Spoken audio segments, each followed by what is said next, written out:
hermanos están batallados, están enfermos, me mandan mensajes, bueno, pastor, no he podido llegar porque estoy enfermo, estoy con una situación, y bueno, estemos orando los unos por los otros. Y bueno, el Señor me viene mostrando que en cada hogar podamos hacer un santuario. ¿Qué quiere decir? Que en nuestro hogar es el lugar propicio para que podamos practicar la vida santa, la vida piadosa, la vida apartada de todo mal. Amén. Si entendemos esto, ¿qué es un santuario? Donde está todo lo santo, todo lo sagrado, todo lo que es de lo alto, todo lo celestial, lo sobrenatural, lo espiritual. Por eso, mi amado, hermanos que a veces no pueden llegar, que en nuestros hogares podamos vivir la vida piadosa para que en cada lugar pueda ser un centro de predicación al vecino, al familiar, a su propia familia. Amén. Los que no han podido llegar por diferentes situaciones, está hablando con Gustavo siempre, y vino esa palabra, que cada hogar pueda ser un santuario para Cristo. Amén. Si no podemos llegar a este lugar, mi amado, practiquemos la vida de Cristo en nuestros hogares y de ahí partimos para nuestros vecinos, nuestra familia, nuestra parentela, todo lo que podamos tener alrededor de cada hogar cristiano. Amén. Mis amados, eso me dio a entender el Señor. Gracias por la vida de todos ustedes que han podido llegar. Gracias por lo que nos viene hablando el Señor. Gracias por lo que nos habló en este lugar de pelear la buena batalla. Cada uno tenemos un Getsemaní en nuestro cuerpo y lo tenemos en nuestro hogar y lo tenemos en nuestros hogares y en nuestras casas. Como así también el Señor lo pasó, así lo vamos a pasar nosotros también.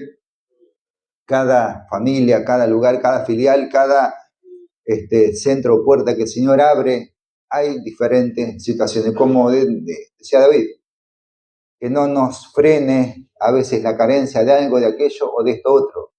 Porque es difícil, por ejemplo, a veces predicarle a una persona o que pueda entender una persona que tiene bienes materiales. Estamos hablando de una persona que tiene bienes materiales. Primeramente, la ecuación es sencilla, que una persona que tiene bienes materiales se debe preocupar por los bienes materiales. A causa de la preocupación se debe ocupar y a causa que se ocupa, los tiempos que tiene cronológicamente los ocupa en todo eso.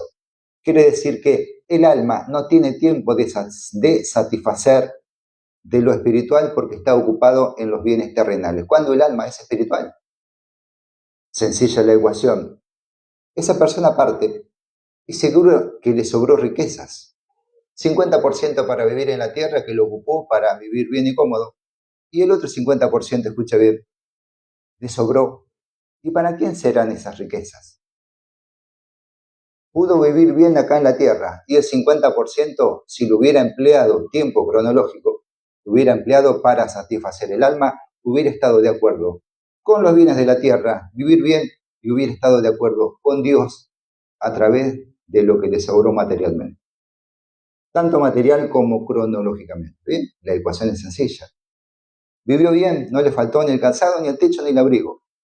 Y con el otro 50% de tiempo que hubiera empleado para su alma, hubiera estado de acuerdo con las leyes terrenales y estando de acuerdo con las leyes espirituales, satisfaciendo la necesidad del alma.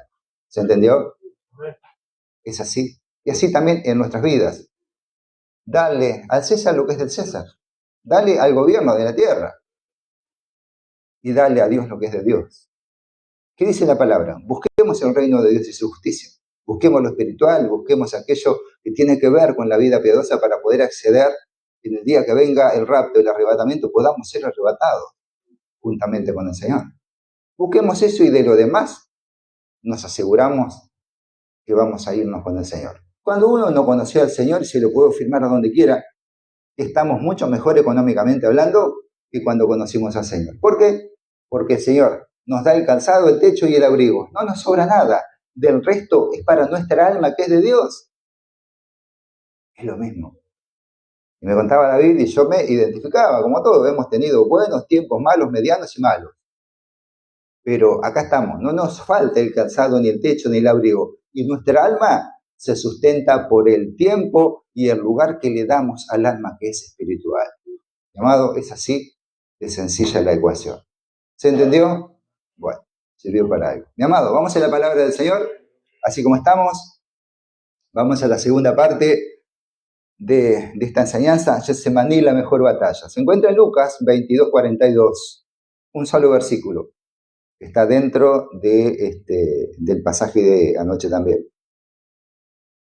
Lucas 22:42, un solo versículo.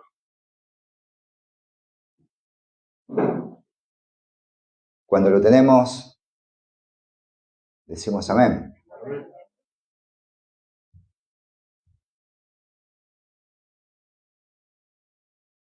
Lo tenemos.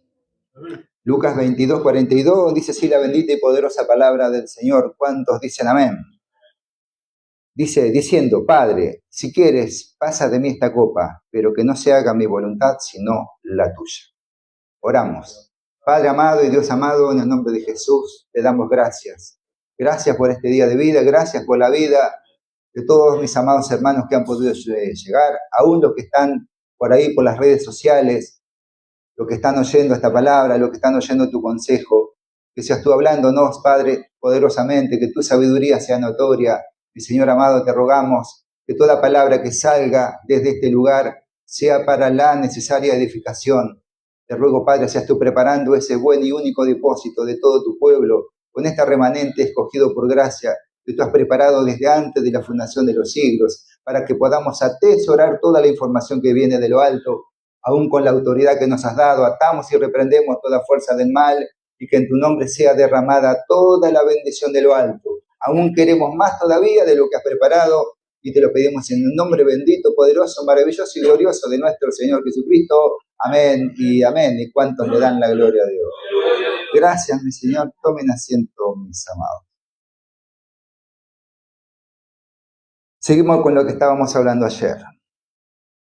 El Señor Jesús, ayer estuvimos hablando de lo que sucedió en Getsemaní, en el Monte de los Olivos, también llamado huerto. Y era un lugar donde el Señor tomó la drástica y la decisión más importante a través de los tiempos y de las edades para poder salvar al hombre. Era un hombre de carne y hueso, no estaba jugando a ser un hombre, era un hombre real, 100% de carne y hueso y tenía sangre. Era Dios en el cuerpo de un ser humano. Cristo tenía naturaleza humana plena, era 100% hombre como nosotros, raza hombre. La agonía que sufrió respalda en que era un ser humano en verdad, no era en apariencia, no era un disfraz de hombre para poder en todo caso suplir una necesidad de Dios el Padre, que un hombre debía morir. No, era un hombre plenamente 100%, porque si hubiera recibido alguna ayuda sobrenatural, Dios no lo hubiera tomado como el sacrificio perfecto. Jesús experimenta miedo, angustia, era vulnerable, necesitaba de estar acompañado, tenía necesidad de orar al Padre, porque solo esta tarea no la podía encomendar.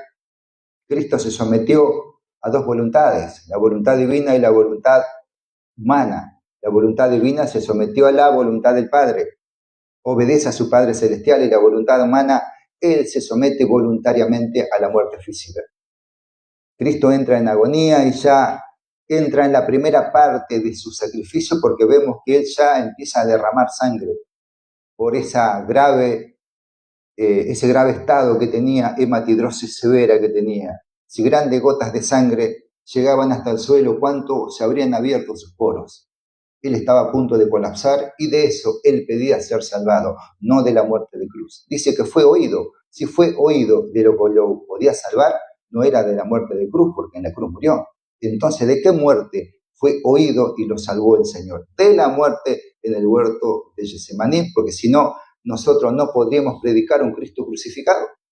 ¿Podríamos predicar nosotros a un Cristo que murió en un huerto? Jamás. Como dijo Pablo, yo no voy a predicar a ese Mesías que hacía milagros, que hacía prodigios, señales, enseñaba. No, yo voy a predicar a un Cristo y a este crucificado. Por eso que era necesario que Cristo debía ir a la cruz. De esa muerte el Señor quería morir. Amén. ¿Cuántos dan gloria a Dios? Cuando Cristo dice, hágase tu voluntad, está diciendo que se haga la voluntad de propia decisión. Voluntariamente se somete como hombre, como ser humano. Él tenía temor, tenía terror a la muerte. al castigo, no quería morir de esa manera que en la cual estaba escrito, que él mismo había decretado ya en el Antiguo Testamento, había establecido, estaba escrito en el Salmo 22. Pero que se hiciera, a pesar de todo eso, que se hiciera la voluntad del Padre. Pues se retractó enseguida. Cuando Jesús dice que no se haga mi voluntad, toma 4 importantes decisiones. Primeramente toma la decisión definitiva y ya no había marcha atrás. He tomado la decisión, no hay un plan B, no hay otra opción. Listo, está tomada la gran decisión en la cual era por causa de nosotros. Acepta ser enjuiciado por Dios. Y sabemos que cuando Dios emite un juicio, y más sobre el pecado mismo, ¿se imagina lo que Dios ejecutando en la vida plena ser humano de su Hijo? Sí, el pecado para Dios es abominación, no la soporta, no la puede ni oír, no la puede ni ver aún. No puede, pero dice que Él quitó el pecado del universo. ¿Se imagina la controversia que tiene Dios con el pecado? Y su Hijo, Él se ofrece voluntariamente a representarlo. Asume ser el pecado de toda la humanidad. Yo voy a representar a los que van a creer en mi nombre, como estuvimos hablando ayer en San Juan 17. Él se ofrece como propio sacrificio. Getsemaní es el huerto opuesto al huerto del Edén. En el huerto del Edén el hombre pierde la dignidad, pierde el poder que Dios le había dado, y en Getsemaní justamente empieza la redención del hombre. Gloria a Dios.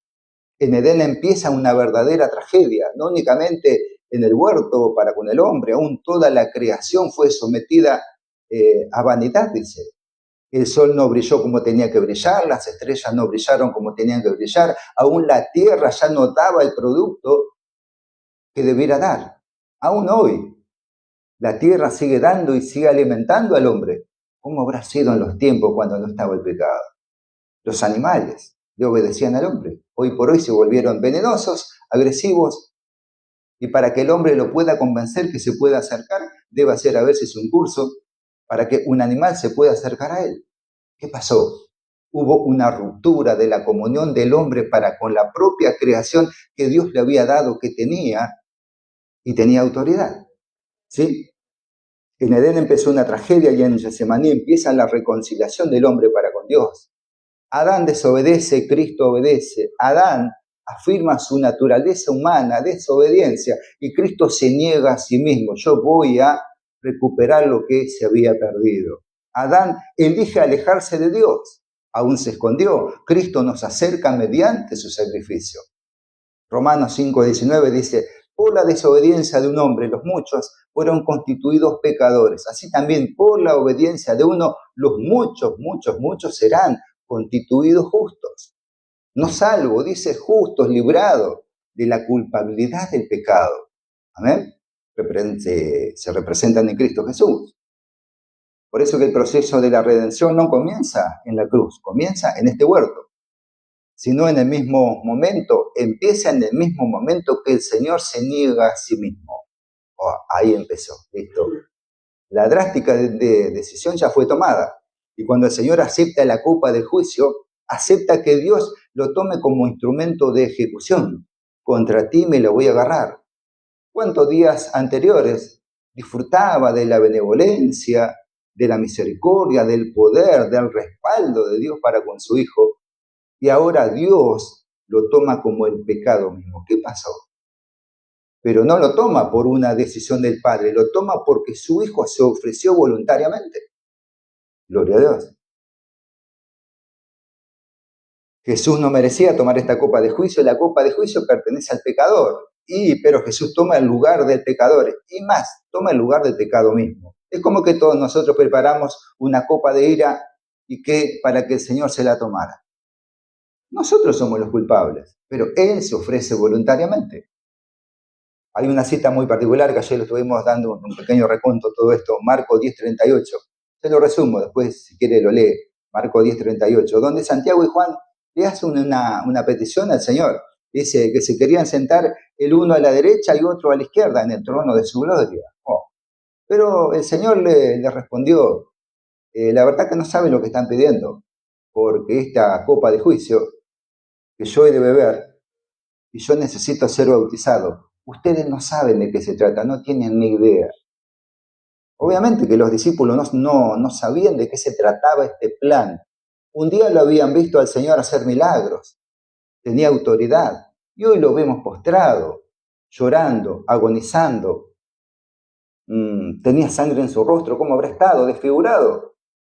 Ese es el Rey, esta es la persona que yo vi hacer milagros y tenía autoridad sobre las autoridades romanas, y hoy lo veo postrado, no entiendo. Siempre dice que estaban tristes los discípulos. ¿Por qué nos agarra tristeza? Siempre tenemos tristeza cuando algo no nos sale como nosotros queremos, ¿sí? Ahora los discípulos estaban viendo en el Señor que algo acá no funcionaba. Lo veo con gran poder hace 2 días atrás y ahora los veo postrados. ¿Qué pasó? No lo entiendo, no entiendo esa parte. Ellos lo querían ver un rey poderoso que se manifestara en contra del régimen romano. Pero acá los veo a mi Salvador, a mi Mesías, lo veo orando, clamando, afligido en gran manera, pidiéndole al Padre que lo salvara de esa muerte. No entendía nada. Por eso que él moriría en debilidad y se levantaría como el Rey de Reyes, en un cuerpo de gloria. Y ese sería su bautismo que le dijo a los discípulos. La copa del juicio no es para ustedes, es para mí.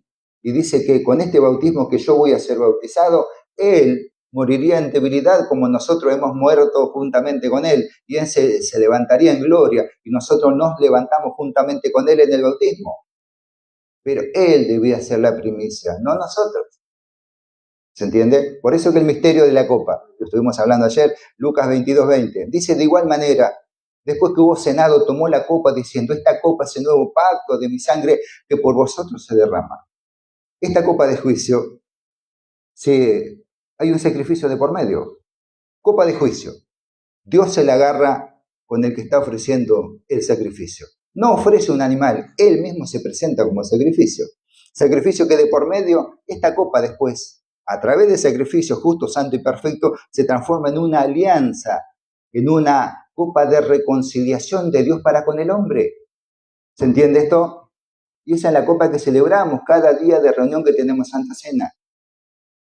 Mi amada, ahora veamos la debilidad de los discípulos, que habíamos quedado por ahí. Lucas 22:45 dice que estaban dormidos por la tristeza. Lo estuvimos aclarando. La incapacidad para velar, por ejemplo, su incapacidad para velar, el sueño en el momento crítico, cuanto más necesitaba de la oración velar para que no caigas en tentación, necesito que estén orando porque este momento crítico del Señor, ustedes no conocen de qué se trata, pero pido que estén orando, nada más, estén velando. Por eso que se apartó a un tiro de piedra, él se quedó solo con su padre. Ellos no entendían la conducta del Señor, por eso que en Getsemaní, mi amado, en este lugar, en este huerto, no se alaba, no se exalta. La conducta de los discípulos era, podríamos decir, lamentable, porque habían caído en depresión, en tristeza, no le obedecieron al Señor cuando el Señor les dijo, velen aunque sea 1 hora, no pudieron estar despiertos. Al contrario, muestra la condición espiritual pobre de los discípulos en ese momento tan crítico de su maestro. Él estaba en agonía y ellos estaban durmiendo. Un total contraste del plan de Dios en ese momento, el contraste de la agonía del Señor con la debilidad espiritual de sus amigos. O sea, no entendían el plan de Dios, ¿de qué se trata? Y cuando uno está triste, mi amado, siempre suceden cosas que uno no espera. Estoy triste, pero no le encuentro, tengo una incertidumbre, tengo un desconocimiento de las cosas, ¿cómo que ahora está postrado pidiéndole al Padre cuando hace días pasado o tiempo pasado había hecho grandes milagros? No entendían el plan de Dios.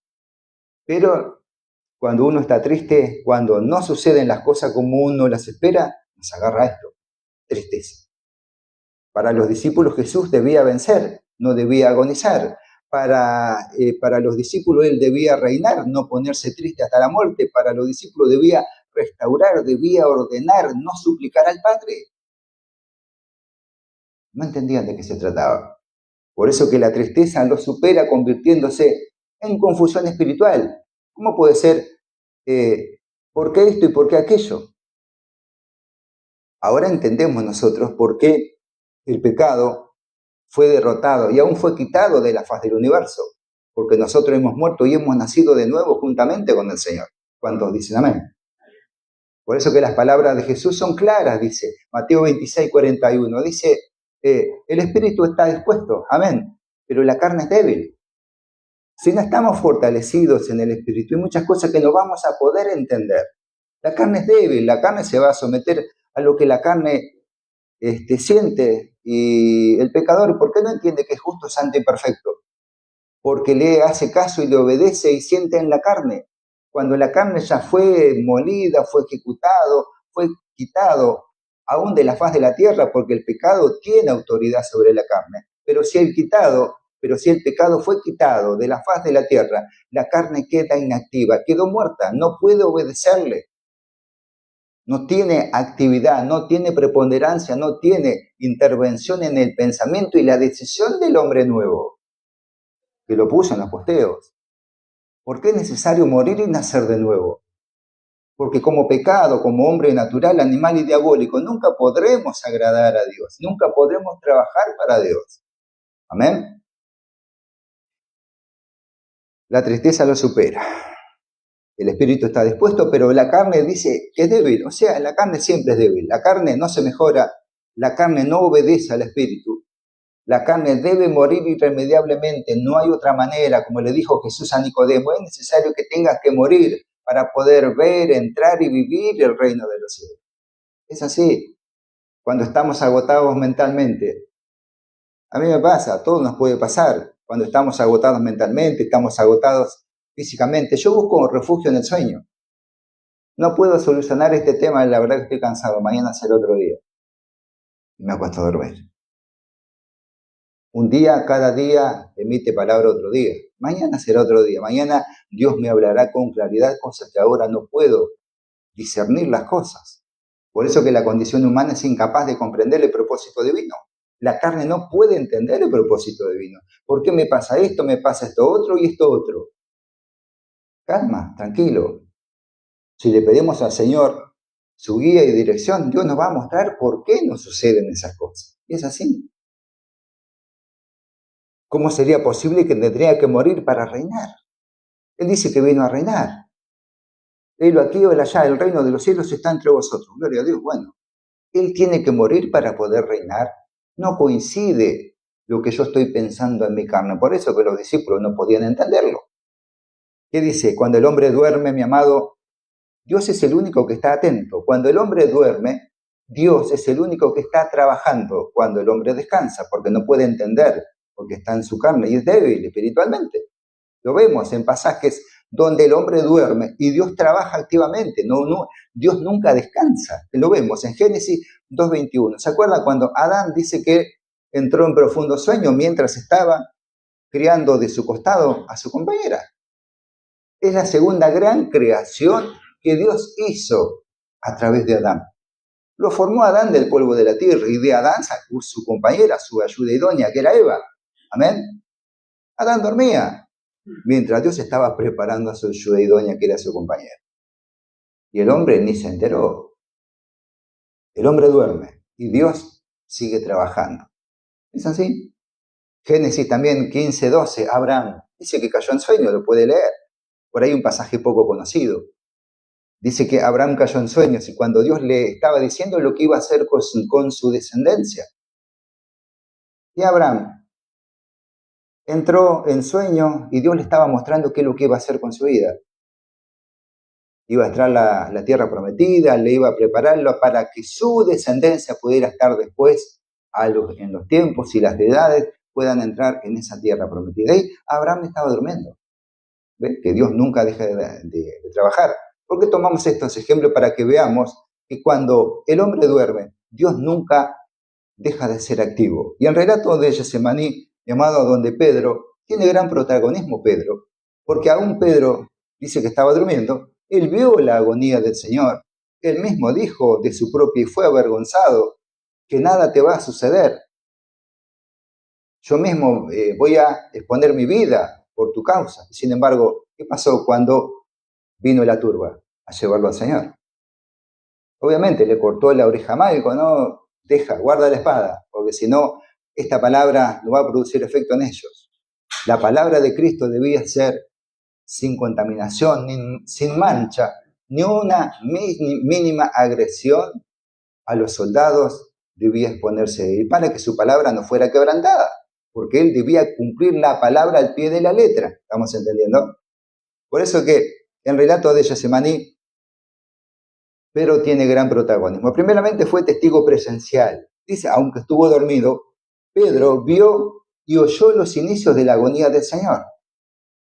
Segundo, Pedro experimentó la vergüenza de haber negado al Señor.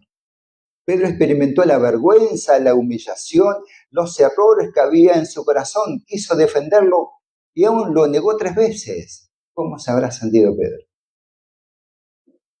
Pedro también pasó la suya y quedó expuesto. Mi amado, si el relato de Getsemaní fuera una mentira, siempre que contamos un relato, siempre tratamos de contar lo mejor que nos pueda suceder. Contamos las ganadas y las perdidas, bueno, si alguien me delata, bueno, voy a tratar de disfrazar la perdida, pero siempre voy a contar las ganadas. ¿Es así o no? Ahí vas. Como soldador a veces, bueno, con el oficio, no, yo soy bueno, pero alguien no, pero yo te vi hacer una macana, ya, no digas nada. Bueno, la Biblia relata todas las miserias y las debilidades de los discípulos, aún de la situación como hombre natural del Señor. No lo destaca por los milagros, lo destaca y da a conocer con detalles en los 4 evangelios, algunos más que otros, de la situación vulnerable del Señor. No lo ve como el hacedor de los milagros, lo ve como el siervo sufriente. ¿Quién contaría sus miserias, sus errores, sus debilidades? Después que Pedro fue restaurado, lo habrá contado en detalles después, que no lo narra en la Biblia, detalles de su experiencia que otros no caigan en lo mismo. Después Pedro no fue el mismo que cuando conoció al Señor, que cuando vino el Espíritu Santo en el día de Pentecostés. Ahora ya es necesario obedecer a Dios antes que a los hombres. Mira, yo no tengo oro ni plata para darte, pero lo que tengo te doy, la palabra. ¿Crees en la palabra? ¿Crees que puedes ser levantado? Al paralítico, levántate. Y se levantó. Era lo único que tenía para ofrecerle, la palabra del Señor. Y que creyera en ella, ¿sí? Aún el Espíritu Santo les recordaría y les enseñaría todas las cosas. Ya no estaba el Maestro, después que ascendió a los cielos. Después de la resurrección, los discípulos habrán aprendido de Getsemaní. Mirá, estábamos durmiendo cuando el Señor estaba en otra. Uy, qué vergüenza.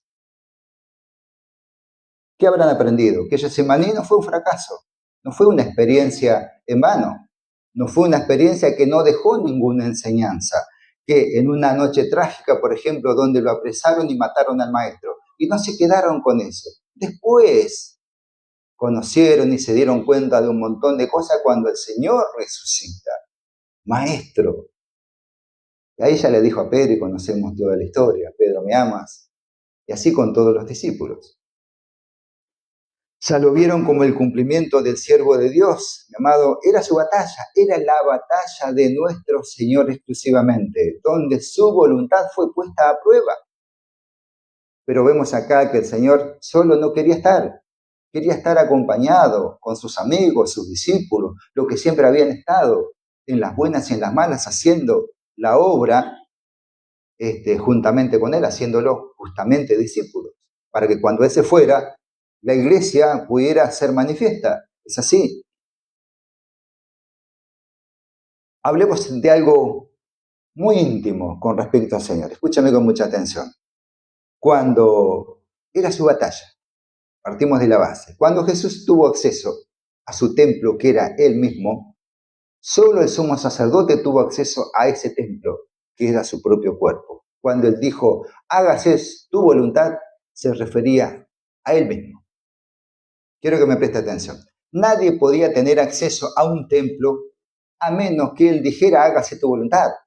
Él abrió su templo, él dio su cuerpo para que el sumo sacerdote, que era él también, por eso dijo, Padre, toma mi vida, porque él se había ofrecido como cordero. ¿Entienden esta parte? En él se manifiesta el sumo sacerdote Él abre las puertas del templo, que era su cuerpo, y Él decide ser el pecado, y Él mismo ejecuta el pecado en su propio cuerpo. ¿Entiende esta parte? Mire lo que sucedió ahí. Cristo confía en su Padre, y ahí es cuando lo glorifica. Cristo confía en su iglesia porque sabe que vamos a glorificar su nombre. Hola. Cristo glorificó a su Padre. Él dio su templo, que era su cuerpo. Él era el sumo sacerdote. Él era el ejecutor. Él le dio la gloria al Padre. Ahora Cristo murió por nosotros y nosotros le damos la gloria a Él por lo que Él hizo por nosotros. ¿Entendemos esto? Jesús no sufre simplemente por el miedo a la muerte, sino porque sobre Él se cernía todo el peso de las Escrituras. ¿Se imagina? A través de los tiempos y de las edades, desde los tiempos de Noé, Él se hizo cargo de todas esas almas, si no, no hubiera bajado a la parte más baja a predicar. Si no hubiera sido el enviado, ¿quién va a predicar una parte donde no es enviado? Nosotros tampoco. ¿Quién nos enviaría a predicar si no nos envía el Señor primeramente ir y predicar el Evangelio? Está escrito, está en las Escrituras. Mateo 28, si no me equivoco. Su angustia no brota por ignorar lo que le pasaría, sino justamente por tener un conocimiento profundo de las Escrituras. Mi amado, es más, Él era el cumplimiento de las Escrituras. ¿Estamos atentos? En Él estaba el cumplimiento de todo, y en Él mismo debía cumplirlo. O sea, yo mismo lo escribí a través de 40 profetas diferentes, a través de los tiempos y de las edades, y yo mismo lo debo cumplir. Parece un trabalengua, ¿no? Pero es la verdad del Evangelio.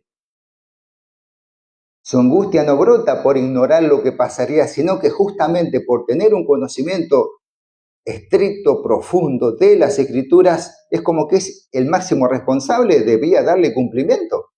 Cuando dice que su alma estaba triste hasta la muerte, estaba diciendo que todo su ser estaba en angustia hasta la muerte, porque Dios es indivisible. No era únicamente su alma, cuerpo, alma y espíritu, huesos. Era uno solo. ¿Habría una parte de Cristo que no sufriera? Si Cristo era Dios y Dios es cuerpo, alma y espíritu, una sola cosa son. Cuando Él dice que estaba muerto, o sea, cuando Él sentía que su alma estaba en agonía, no únicamente era su alma, era todo su ser, en toda su máxima expresión como ser humano. ¿Por qué cuando estamos enfermos o con dolores afecta nuestra oración? ¿Es así o no? Me duele la cintura, me duele la cabeza, me duele la cervical, y ya la oración ya tiene una traba. ¿Es así o no?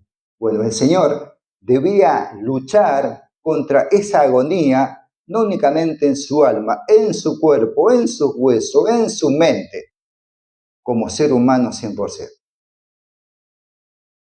Y sabía lo que le esperaba. Por eso que el sufrimiento espiritual se expresa en gestos físicos. Estoy orando, ay Señor, sácame esta situación, este dolor, esta aflicción. Y lo manifestamos, la molestia física, pero no dejamos de orar, como fue el Señor. Padre, si quieres, sácame esto, pero no se haga mi voluntad sino la tuya. Cristo sufre como hombre íntegro. No hay angustia o dolor humano que nuestro Señor no haya pasado, porque eso que Él se compadece de nosotros. La mayoría de las religiones, mi amado, conciben a las divinidades como inescrutables, inalcanzables, generan temor y miedo. O sea, las religiones tienen sus deidades, pero esa deidad, si vos te mandas una, y para ello Dios debe emitir un juicio. Nuestro Dios no es así. Nuestro Dios justamente se compadece de nuestras debilidades. Nos mandamos una y la gran misericordia, que está más alta que los cielos, nos perdona. Y seguimos en la misma posición que antes. Amén. No cambia su posición porque nosotros nos mandamos alguna, porque su misericordia justamente está para eso. ¿Ven? Cristo se apiada de nosotros. Por eso que nuestro dolor es su dolor. No es que Dios está al lado nuestro, bueno, te voy a compadecer como le mandó el ángel. No era parte de su cuerpo. Ahora, cuando nosotros estamos mal, Dios se compadece porque nuestro dolor es su dolor. No está al lado nuestro, porque somos parte de su cuerpo. Amén. Nuestro Dios transpiró, tembló, suplicó, se puso triste, sintió la presión del propósito, experimentó sufrir tristeza hasta la muerte. ¿Cuántos de nosotros hemos tenido nuestro propio Getsemaní? Yo calculo que todos hemos tenido situaciones. Cuando el miedo se vuelve palpable, lo palpamos, casi que lo podemos tocar. Esto es el miedo. Pareciera que estamos solos. Pareciera que es un futuro incierto porque no le encuentro la solución. Y justamente el Señor no pidió ayuda a los discípulos, le pidió a su Padre. Nuestra voluntad se enfrenta a una realidad que no podemos cambiar, se viene, no hay manera. Debo confiar en Dios, otra posibilidad no queda para solucionar el problema. La oración de Getsemaní nos ofrece un camino, no con dudas, sino probado y transitado por Cristo mismo, porque Él es la primicia aún de eso. Él es la primicia de los sufrimientos y de los padecimientos, que no se va a compadecer de nosotros. Es así. Si la oración de uno que conoció la angustia desde adentro, y esta angustia, mi amado, es transformada desde adentro para afuera. ¿Por qué? Porque peleó la buena batalla y sabía que peleándola iba a salir más que vencedor. Pero había que pelearla. Tengo incertidumbre, tengo miedo, tengo esto, tengo aquello. Pero si la peleo, mi Padre está conmigo. Y esa es la pelea que muchos no quieren pelear. No quieren pelear la buena batalla. Cuando esté bien, bueno, voy a hacer la obra del Señor. Y el Señor no dice eso en su palabra. No dice eso. Jesús fue honesto. O sea, con él mismo sabía que padecería, sí. Y es posible que pase esta copa. Y él sabía que no iba a pasar. Jesús confió en su Padre, a pesar de lo que estaba sintiendo. Él se entregó voluntariamente. Mirá la que me espera. Ay, Señor. Pero bueno, yo confío en mi Padre porque para esto he venido a la tierra. Perseveró en la oración. En Getsemaní ocupa mucho tiempo en la oración al Señor. ¿Por qué? Oraba, porque él sabía que iba a ser oído. Ahora nosotros oramos. ¿Sabemos que vamos a ser oídos por el Señor? Por eso digo que nuestro hogar debe ser un santuario. Vivir la vida en Cristo, orar como hijos de Dios, como cuerpo de Cristo, no ya como una oveja, como cuerpo de Cristo, sabiendo que en cada hogar, si no podemos llegar a su casa de oración, podamos predicar en la familia, predicar en el barrio, a los vecinos y dar a conocer de lo que nosotros estamos conociendo. Amén. La importancia de contar con una comunidad cristiana es de vital importancia porque Jesús fue humano 100%. Escucha. Pidió compañía, no quería estar solo, pidió apoyo, pidió que velen con él y que velen por su propósito, pero el grupo de discípulos acá, al no entender el propósito de su maestro, no lo apoya cuando él estaba en agonía. ¿Qué hacemos? Por eso es necesario que podamos orar los unos por los otros. Aunque era Dios, quiso tener cerca a sus amigos. Como iglesia también no necesitamos los unos a los otros. ¿Cuántos dicen amén? No necesitamos los unos a los otros. Como iglesia. Jesús dijo varias veces en los evangelios, velad, porque no sabéis el día ni la hora que ha de venir el Señor. ¿Qué es velar para Dios? Es estar trabajando en la obra de Él, nada más ni nada menos que eso. Velar, porque el Señor viene. Bienaventurado, dice los siervos, que el Señor encuentra velando, dice. Que encuentra trabajando para Dios. Así de sencillo. Eso es velar. Velar no es estar en una alerta permanente. Voy a ver si el Señor viene, voy a estar orando, mirando a ver si viene. No, esté trabajando para el Señor, no se preocupe si lo ve o no lo ve. Dios sabe que usted está trabajando en ese momento para el Señor y va a ser arrebatado por eso. Velar no es estar en una alerta permanente, bichijeando a ver si viene el Señor, sino vivir permanentemente la vida piadosa de Cristo. Por eso digo que podamos hacer un santuario en nuestros hogares, donde más nos movemos. Getsemaní fue un lugar de oración y de agonía, lugar de traición y de victoria. Desde este lugar el Señor ascendió a los cielos, ¿sabían? Hechos de los Apóstoles 1:11 dice, varones galileos, ¿por qué estáis mirando al cielo? Este mismo Jesús que ha sido tomado de vosotros al cielo, así vendrá también como lo habéis visto ir al cielo. Entonces volvieron a Jerusalén desde el monte del Olivar.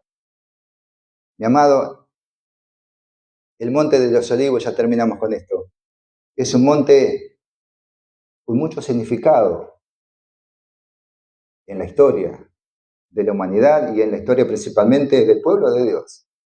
Se reunía el Señor con sus discípulos, fue el lugar de la traición, pero también fue el lugar del ascenso y el lugar donde el Señor va a apoyar sus pies. Zacarías 14:4, que lo dijimos ayer.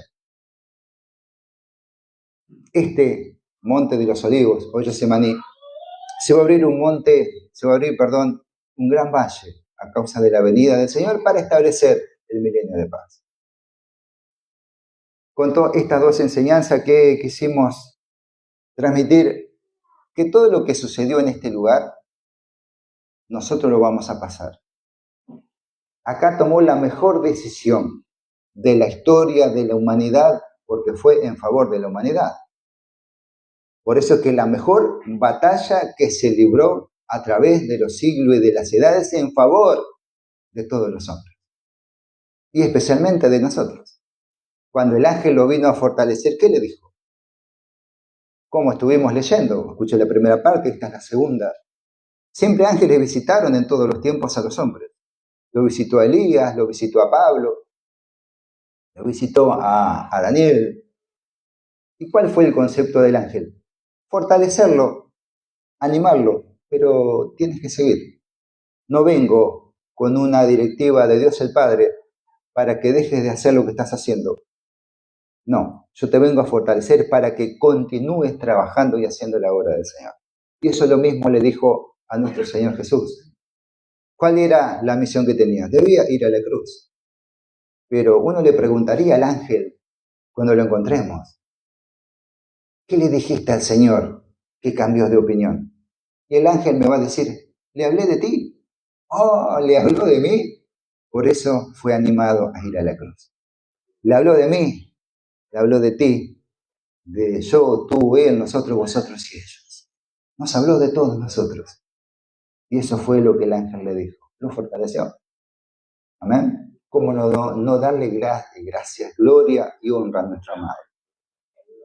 Con esto ya quería terminar. ¿Y qué podemos decir? Que no haya pasado el Señor. Que se compadece y se apiada de lo que nosotros estamos pasando. Que no nos va a entender. Sí que nos entiende. No lo mira de afuera. Está mirando justamente con nuestros ojos. ¿Y es así? David, no soy profeta ni mucho menos, pero este es un lugar donde Dios te va a capacitar. Y te va a informar y te va a exaltar hasta lo sumo. Porque acá lo que nos exalta es la palabra del Señor. Hay confirmaciones de todos lados que lo que necesita el hombre es palabra de Dios para poder acceder. Señor, que se haga su voluntad. La comida física, nos podemos alimentar un día, 2 días, 3 días y al cuarto día vas a tener hambre de vuelta. Pero como dijo el Señor, de su interior correrán ríos de agua viva, como le dijo a la samaritana. Si bebes de esta agua, que era el mismo, no tendrás sed jamás. Le dio de comer a miles de personas pescado y pan, pero al otro día tenían hambre de vuelta. ¿Y es así? El mismo Señor se defendió y lo enfrentó el diablo. No solo de pan vive el hombre, sino de toda palabra que sale de la boca de Dios. ¿Y es así? ¿Estamos contentos? Amén. Mis amados, esto tenía para transmitir. Espero que haya sido de bendición, aunque podamos repasar la primera y la segunda parte para poder entender el contexto general. Amén. Mis amados, oramos para terminar. Padre amado, en el nombre bendito de Jesús, te damos gracias, mi Señor. Gracias por tu consejo, gracias por tu palabra, gracias por la guía espiritual, gracias por la vida de mis amados hermanos que han venido, han tenido a bien de poder estar delante de ti para poder alabar, bendecir tu nombre, oír el sabio consejo de tu voz. Ahora te ruego, Padre Santo, que esta palabra pueda producir ese efecto sobrenatural y milagroso, celestial, mi Señor amado, aquello que viene de arriba, mi Señor, queremos todo lo que tú has preparado y lo que vas a preparar antes de que tú vengas a buscar a tu iglesia. Nos encomendamos en tu nombre, te damos gloria, honra y alabanza, en el nombre de Jesús, amén, y amén. ¿Y cuántos le dan la gloria a nuestro Señor? Alabamos el nombre de Dios.